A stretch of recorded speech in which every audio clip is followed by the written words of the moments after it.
Hello, my dear students. Welcome to Tour Academy. I hope you are all well and you must have seen my previous videos also.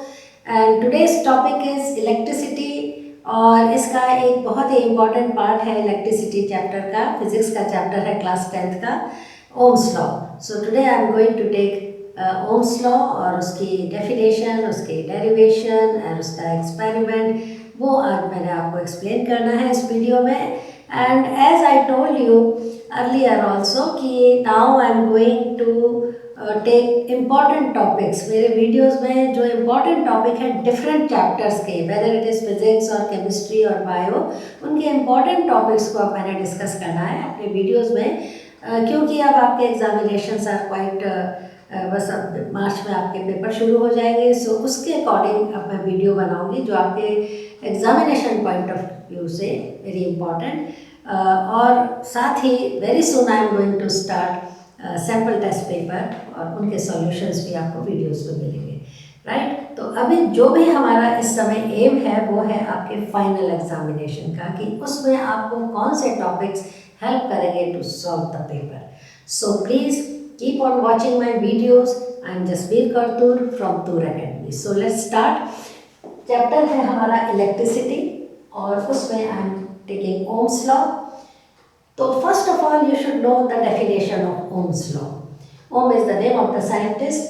So definition है Ohm's law की. What is Ohm's law? Electricity potential difference current को लेकर के ओम ने he has given a law and that is known as Ohm's law.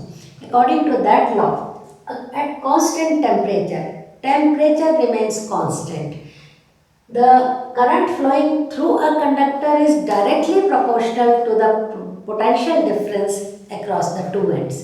क्या मतलब है इसका? कि अगर आपने एक वायर ली है, कंडक्टर लिया है जिसको हम कंडक्टिंग वायर या रेजिस्टेंस वायर भी बोलते हैं, तो उसमें फ्लो होने वाले जो करंट है that is directly proportional to the potential difference of that wire across the two ends.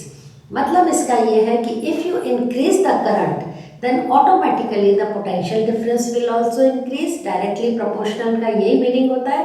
और अगर पोटेंशियल डिफरेंस बढ़ता है it means current is also increasing. Right, so this is the relationship between potential difference and current.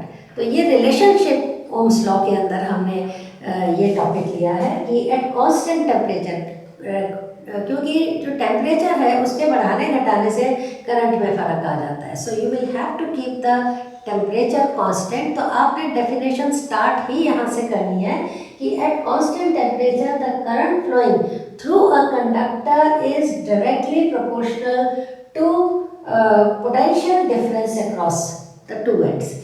तो कोई भी आप एक circuit है उसमें करंट पास हो रही है और उसका एक पोटेंशियल डिफरेंस भी होता है, तो दोनों एक दूसरे के डायरेक्टली प्रोपोर्शनल होते हैं. तो इसको कहते हैं, this is the definition of your ohms law. और इसका डेरिवेशन क्या है, अब मैथमेटिकली इसको कैसे आप एक्सप्रेस करेंगे, तो उसके लिए है कि आपको मैंने बताया कि at constant temperature the current flowing through a conductor is directly proportional to the potential difference. इसका मतलब I इज डायरेक्टली प्रोपोर्शनैलिटी का ये साइन होता है. I मतलब करंट. ठीक है, I का मतलब जब भी हम इलेक्ट्रिसिटी में I, capital I means current, directly proportional to V का मतलब पोटेंशियल डिफरेंस. तो डायरेक्टली प्रोपोर्शनल पोटेंशियल डिफरेंस क्या है, इसी को आप you can write like this, vice versa, V is directly proportional to I भी आप लिख सकते हो. राइट, एंड इस को आगे जो अगला स्टेप है इस एक्सप्रेशन का, तो उसमें आपको whenever you want to calculation के लिए you will have to remove the sign of proportionality, and उसकी जगह पे आपको in place of that sign of proportionality you will have to put a constant, and that constant is R. Capital R. This capital R is known as resistance और I तो आपका है. सो ये आपका फर्स्ट इक्वेशन, यू कैन से this is the second equation, this is the third equation. Potential difference, V for potential difference, R for resistance which is a constant, and I is the current as we know. अगर आपने इसका resistance निकालना है then V over I आ जाएगा. If you want to find out the V की value potential difference then you can use R into I. If you want to find out the value of current then आप इसको ले लेंगे V over R. So you can modify, किसी भी तरह से इसको आप modify कर सकते हो. So this is the Ohm's law की जो derivation है, expression है, mathematical है, इसके base पे आपके numerical problems होंगी. वो है I is directly proportional to V according to our definition, or vice versa you can write V is directly proportional to I, or V is equal to R is a constant. This constant is known as resistance into I is the current, and you can modify if you want to find out the value of R. R is V over I is V over R, V is R into I. So this is the mathematical एक simple सी expression है for finding out the value of R, या आपके ये जो Ohm's law की definition की ये derivation है, right? इसके बाद आ जाता है आपका कि what is R? R is a constant. Capital R जो हमने लिया है ये एक constant है, इसको बोलते हैं resistance, right? And otherwise what is resistance? Resistance का मतलब होता है कि it is a property of a conductor which opposes the flow of current in it. Resistance it is a constant आपके Ohm's law के अकॉर्डिंग, पर otherwise इसकी जो डेफिनेशन अगर आपसे पूछता है कि what is resistance then what will you say कि resistance is a property of a conductor. एक वायर, एक मेटालिक वायर की प्रॉपर्टी है, according to that it is a property of a conductor which opposes the flow of current. इसका मतलब क्या है कि अगर R बढ़ता है, रेजिस्टेंस बढ़ता है, then current will be less, क्योंकि आपका जो फॉर्मूला है ओम्स लॉ का R is equal to V over I. It means if you increase the current, इसका मतलब रेजिस्टेंस कम है, और otherwise you can say if resistance is more, जो अपोजिंग करंट को अपोज करने की जो प्रॉपर्टी है इट इज मोर, तो naturally current will flow in less quantity. अगर पोटेंशियल डिफरेंस बढ़ता है then R will also increase. So this is the relationship. और आपको मैंने R एक कांस्टेंट बताया है जिसको रेजिस्टेंस कहते हैं, और ये भी बता दिया आपको कि उसकी डेफिनेशन क्या है. तो resistance is the property of a conductor which opposes the flow of electric current. If R will increase, automatically the current flowing in the conductor will decrease, क्योंकि जो when current flows in a conductor there are some obstacles. Electrons आगे बढ़ते हैं और उनमें friction होता है, उससे ये ऑब्स्टेकल्स आते हैं करंट के रास्ते में. तो रेजिस्टेंस ज़्यादा है तो ज़्यादा ऑब्स्टेकल्स आएंगे and current will flow in less quantity. So इस तरह से जैसे मर्जी आप इसको एक्सप्लेन कर सकते हो, right. Now the next question is what is the SI unit of resistance. What is the SI unit of resistance? यह है SI unit of resistance. SI unit resistance की है, that is ohm. SI unit of resistance is ohm. Scientist को honour करते हुए उसकी unit हमने ओम की बनाई है. रेजिस्टेंस की यूनिट SI यूनिट होती है ohm. And what is the definition of 1 ohm? 1 ohm is equal to, it is equal to 1 volt potential difference अगर कंडक्टर का है, एंड उसमें 1 एम्पियर की अगर इसमें इलेक्ट्रिसिटी पास हो रही है, electric current is 1 ampere. 1 ampere, ampere is the SI unit of electric current. Volt is the unit for potential difference, SI unit for potential difference, and potential difference will be measured by a device that is known as voltmeter, और ampere में ammeter which is a device which measures the electric current in a circuit. So ampere में वो current को measure करता है. सो ampere is the SI unit of electric current, volt is the SI unit of potential difference, ohm is the SI unit of resistance. 1 ohm is equal to, when between the two ends, across the two ends, potential difference is 1 volt and the electric current is passing कितने 1 ampere. 1 ampere electric current pass हो रही है और 1 potential difference उसका 1 volt है, then the amount of value of this resistance will be 1 ohm, यानी कि 1 ohm is equal to 1 potential difference and 1 ampere electric current.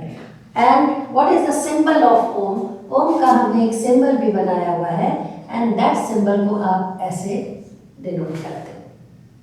This is the symbol for ohm. So अगर आपके numerical problems में like 10 और ऐसे लिखा है तो आप समझ जाओ कि दिस इज 10 ओम, 20 ओम, 20 ओम, ये सिंबल है। जब आपको एक न्यूमेरिकल देते हैं तो उसमें symbols we use just for the sake of saving time, हम उसमें सिंबल्स यूज करते हैं, तो आपको सिंबल्स पता होने चाहिए। अगर आपका 10 भी लिखा हुआ है इसका मतलब it means it is potential difference. अगर 10 एम्पियर है ए है इसका मतलब this is what, this is current in ampere. और अगर 10 20 ये सिंबल है it means it is resistance. So keep these symbols in your mind while solving a numerical problem। तो इसकी डेफिनेशन भी आपको पूछ सकते हैं, इसकी डेरिवेशन भी पूछ सकते हैं और इसके बेस पे न्यूमेरिकल्स भी बहुत आते हैं। अब मेरा नेक्स्ट टॉपिक है VI ग्राफ। VI ग्राफ का मतलब है कि पोटेंशियल डिफरेंस और इलेक्ट्रिक करंट का अगर आप ग्राफ बनाते हैं तो उसका क्या शेप होगी। सो these are all NCERT के important topics हैं आपकी बुक में। you can see VI graph यानी कि पोटेंशियल डिफरेंस एंड करंट का ग्राफ क्या होगा। as we know that potential difference or you can say current, electric current is directly proportional to potential difference।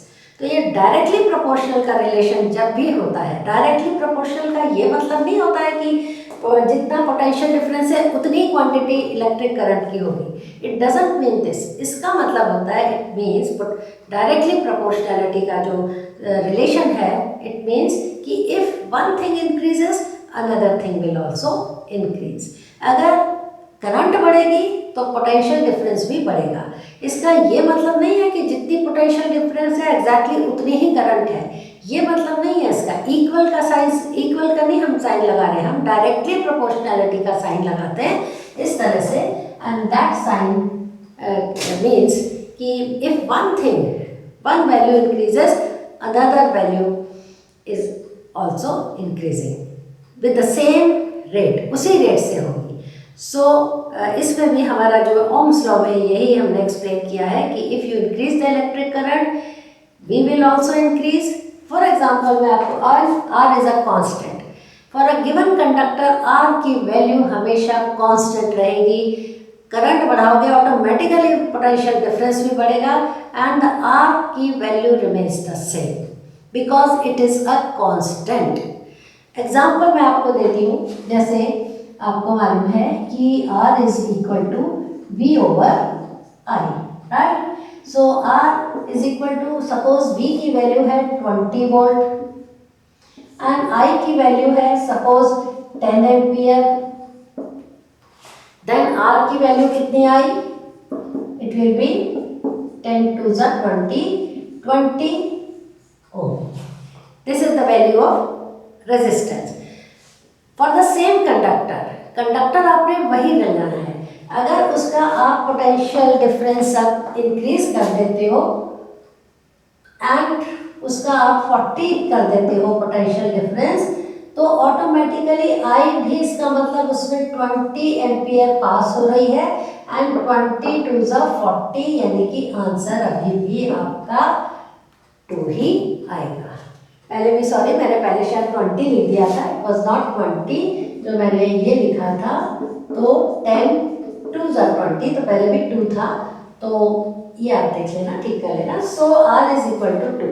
सो पहले situation में भी 20 over 10 यानी कि 2 ओम था। अगर सेम कंडक्टर में if you increase the potential difference automatically उसकी current भी इंक्रीज होगी because they are directly proportional. तो 20 2 ज़ा 40 यानी कि 2 इसका आंसर है। So if you keep the जो आपका कंडक्टर है सेम, आपने मेटल लिया है, कंडक्टर आपका सेम है, देन आर की वैल्यू सेम आएगी, राइट। सो ये हो गया आपका एक एग्जाम्पल मैंने देके बताया कि what is the meaning of sine of proportionality, कि एक चीज़ बढ़ती है उसी रेट से दूसरा भी बढ़ता है, दोनों इक्वल नहीं होते हैं। इसका मतलब ये नहीं होता है कि दोनों इक्वल है। नेक्स्ट इसका है, तो मैं ग्राफ बताती हूँ अब। V and potential difference and current के बीच का जो ग्राफ है, तो वो मैंने फॉर ये टाइम सेव करने के लिए आपको ऑलरेडी यहाँ बना के रखा है कि जब भी कोई दो चीज़ डायरेक्टली प्रोपोर्शनल होती है एक दूसरे के, तो उसका जो ग्राफ आता है वो स्ट्रेट लाइन होता है, वो दोनों एक्सेस के स्ट्रेट लाइन होता है, like this, right. This is the current axis, current यहाँ पे फ्लो हो रहा है, बढ़ता जा रहा है current, that is I, and ये है आपका P D means potential difference, it is also increasing, both are directly proportional to each other, so the graph कैसा शो होगा इसका, it will be a straight line. So ये इसका graph है, NCERT में भी ये ग्राफ दिया हुआ है, सो आपको ये भी पता होना चाहिए। अब इसके बाद मेरा लास्ट आता है experiment to verify Ohm's law. Verify करना है आपने ओम्स लॉ को, वो वेरीफाई कैसे करेंगे आप ओम्स लॉ को, उसके लिए you will have to set up an experiment, एक इलेक्ट्रिक सर्किट आपको सेट करना पड़ेगा उसके लिए। तो हमने ये आपको ऑलरेडी इसका सर्किट, इलेक्ट्रिक सर्किट का डायग्राम यहाँ पे बनाया हुआ है, just to save the time. तो ये डायग्राम है इसका, कंप्लीट सर्किट है, ये इलेक्ट्रिक सर्किट है। This is the A for ammeter, positive negative terminal है इसके। Ammeter will measure electric current flowing through this circuit in ampere.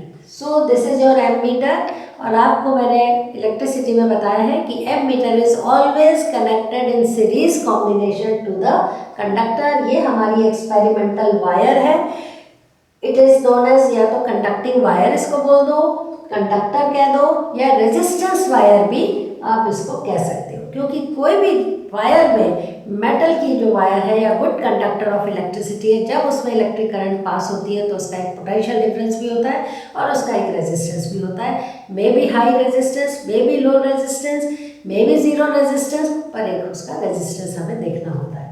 सो ये हमारी रेजिस्टेंस वायर है, इसको जिग-जैग करके हमेशा शो करते हैं, इसको रेजिस्टर भी कहते हैं, you can write resistor also, resistor भी इसको बोलते हैं, कंडक्टर भी कहते हैं। ये हमारी एक्सपेरिमेंटल वायर है, इसका हमने रेजिस्टेंस देखना है, whether if you increase the current तो पोटेंशियल डिफरेंस बढ़ता है कि नहीं बढ़ता है, वो हमने देखना है।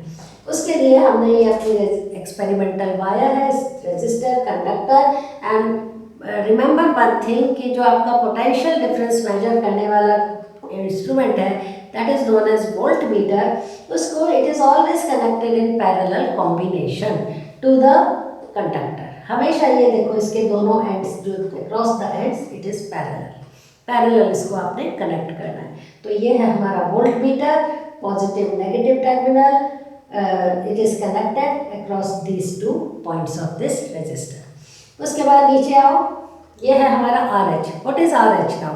आर एच को बोलते हैं रियोस्टेट। आर एच का मतलब होता है, it is also a device which is known as rheostat. Rheostat का काम क्या होता है कि ये आपका कंट्रोल करता है electric current, potential difference, resistance को। स्लाइडिंग रियोस्टेट है ये, इसको आगे पीछे करके आप V और A की वैल्यू में देखेंगे चेंजेस आएंगे, क्योंकि आगे करोगे तो आपका V भी बढ़ेगा, A भी बढ़ेगा, पीछे करोगे तो आपका A भी घटेगा, B भी घटेगा। So rheostat is a device which control the current and potential difference की रीडिंग को कंट्रोल करता है। आगे पीछे करके यू कैन इंक्रीज और डिक्रीज द रेजिस्टेंस, जिससे पोटेंशियल डिफरेंस एंड करंट की वैल्यू बढ़ती या घटती रहती है। सो ये एक स्लाइडिंग रियोस्टेट इसको बोलते हैं। नॉर्मली ये हमारे इलेक्ट्रिक सर्किट में हम यूज़ करते हैं। सो यहाँ पे इसको हमने शॉर्ट में RH भी लिखा है, पूरा मैंने इसका नाम भी लिखा है, rheostat, right. And this is your switch, और ये है आपकी बैटरी। जैसे ही आप स्विच ऑन करेंगे आपको आप देखेंगे कि ये इसका ए का सपोज 10 एम्पियर रीडिंग आ रही है और वोल्ट मीटर की सपोज 20 वोल्ट रीडिंग आ रही है। सो इसका मतलब कि एट दिस पॉइंट ये हमारा जो रियोस्टेट है, at this point ammeter is giving the reading of 10 ampere. You can see एक मीटर होता है, you can see the reading, और जो हमारा पोटेंशियल डिफरेंस है उसकी रीडिंग आ रही है 20 volt in this volt meter, right. Now sliding rheostat है तो आप स्लाइड करके इसको आगे ले जाओ, यानी कि बढ़ा दो। जैसे ही आर बढ़ा है, जिस रेट से आर बढ़ाया आपने, आप देखोगे कि वी भी बढ़ गया, वी की रीडिंग भी बढ़ गई एंड ए की रीडिंग भी बढ़ गई। वी की रीडिंग हो गई 40 वोल्ट, तो इसकी ऑटोमेटिकली उसी रेट से 20 एम्पियर हो गई, राइट। इससे क्या हुआ कि रेजिस्टेंस पता लग गया आपको कि इक्वल है। पहले था आर वी की रीडिंग 20 और आई की रीडिंग थी 10, 2 रेजिस्टेंस आया। अब जैसे आपने स्लाइडिंग रियोस्टेट से आगे कर दिया, रेजिस्टेंस बढ़ाया, तो automatically resistance is a constant value, constant होनी चाहिए, चाहे आप इसको आगे पीछे जैसे भी ले जाओ, इसकी वैल्यू 2 ही आनी चाहिए। तो बढ़ा, तो ये जिस रेट से बढ़ा 40 हो गया, तो automatically current will also become 20, answer आपका 2 ओम ही आया। So in this way, by moving this sliding this RH या रियोस्टेट को आगे पीछे करके, आप देखोगे कि जितना भी अगर पोटेंशियल डिफरेंस में जिस रेट से चेंज आएगा, उसी रेट से आपके करंट में भी एमीटर में चेंजेस आ जाएंगे एंड द रीडिंग या इसका जो value of R will remain the constant for the same conductor. हाँ, कंडक्टर अगर बदल दोगे तो फिर उसका रेजिस्टेंस भी डिफरेंट होगा। सो this is experimental verification for ohms law. तो यहाँ तक हो गया। उसके बाद लास्ट में एक टॉपिक मैं छोटा सा और लेती हूँ। अभी तक आपने छोटी क्लासेस से good conductor of electricity, bad conductor of electricity तो पढ़े हैं ना। अब आपके 10th के लेवल का एक ये है good conductors, what are good conductors, resistors and what are insulators. तो उसको आप इलेक्ट्रिसिटी के पॉइंट ऑफ व्यू से डेफिनेशन बताएंगे कि first of all what are good conductors of electricity, those materials या those substances which in which electricity और electric current pass easily, जो अपने अंदर से इलेक्ट्रिसिटी को easily पास होने देते हैं, they are known as good conductors of electricity। Definition क्या है गुड कंडक्टर्स की? those materials which allow electric current to pass through them easily, they are known as good conductors। and we have a number of good conductors, all the metals are good conductors। लेकिन metals की भी जो conductivity है electric current की वो very करती है। जैसे silver is the best conductor of electricity, lead is the poorest conductor of electricity, it does not allow electric current very easily. Silver allow electric current to pass through it very easily, बहुत electricity easily उसमें से पास हो जाती है, उसका resistance बहुत ही लो होता है। सो इसलिए, और copper, aluminium, they are also very good conductors of electricity. That is why we use them to make transmission wire. Electricity की ट्रांसमिशन वायर यूज़ करने के लिए हम कॉपर की वायर यूज़ करते हैं या एल्यूमिनियम की वायर यूज़ करते हैं। So this is good conductor. What are resistors? Resistors का मतलब होता है कि जिनकी इलेक्ट्रिकल रेजिस्टिविटी हाई होती है and they through them electric current passes with great difficulty. बहुत थोड़ी इलेक्ट्रिसिटी को अपने अंदर से पास करने देते हैं। Electric current passes with great difficulty because इनका रेजिस्टेंस हाई होता है। हाई रेजिस्टेंस आपको मैंने पहले ही बताया है कि resistance is a property which opposes the flow of current. तो जिसका रेजिस्टेंस हाई है, इसका मतलब it does not allow electricity to pass through them easily. मुश्किल होती है इलेक्ट्रिसिटी पास होने में, और उसको तो उनको बोलते हैं हम resistors. And most of the alloys हम बनाते हैं टू इंक्रीज द रेजिस्टेंस उनका। तो रेजिस्टर्स ज़्यादातर एलॉयज होते हैं। एलॉयज मैंने आपको टाइम पे बताया है, they are the homogeneous mixtures of a metal with another metal और sometimes a metal with another non metal. उनका पर्पस होता है एलॉय बनाने का। तो उसमें से एक पर्पस है कि we make alloy to increase the electrical resistance. उसका एक एडवांटेज है, sometimes it is very advantageous. जब हम एक वायर का रेजिस्टेंस बढ़ाते हैं, देन थोड़ी सी इलेक्ट्रिसिटी भी अगर उसमें पास होती है then it becomes red hot.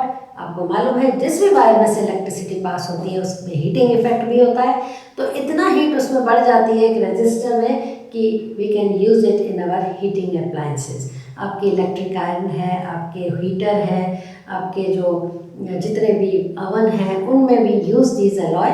इनका रेजिस्टेंस इतना हाई हो जाता है, बहुत थोड़ी इलेक्ट्रिसिटी पास करने से ही दे बिकम रेड हॉट और उनकी जो हीट एनर्जी है उसको हम अपने अप्लायंसेस में यूज़ करते हैं। फॉर एग्जांपल है रेजिस्टेंस के, लाइक वी है नाइक्रोम है, नाइक्रोम एक एलॉय है निकल क्रोमियम का। वी हैव टंगस्टन, टंगस्टन आपको पता है कि आपका जो फिलामेंट है बल्ब का, that is also an alloy, tungsten उसका नाम है। वी हैव कॉन्टेंटन एक एलॉय है, और